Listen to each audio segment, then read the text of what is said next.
remember how Sesame Street used to do like career highlights? Yes. And the women will always be like teachers and nurses. And I love Mm-hmm. that.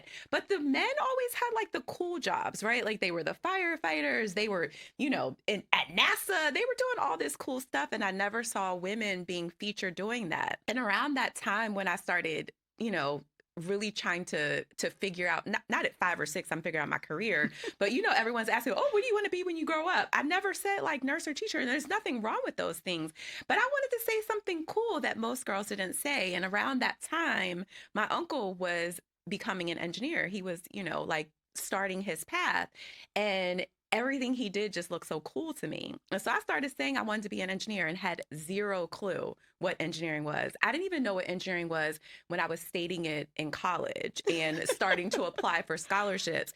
But everybody kept saying, oh, you're good at science and math. That's a great path for you. And in addition, engineering is like that degree and that background that really sets you up for everything else, right? And let's not, everyone knows like when people say, oh, you're an engineer, it just sounds so impressive to people. And I don't know why. I mean, I get it. Like it is a hard degree, but so I never knew what it was until I went to school and I started to understand how engineering is really the base for so many things that you think about today, right? Like whether it's our transportation system, which none of us can live without, whether it's the phones we can't live without, right? Mm-hmm. Like the software development. Engineering is really the base and the foundation for every major technological advancement, community development, all of the things. It just depends on the sector that you go into.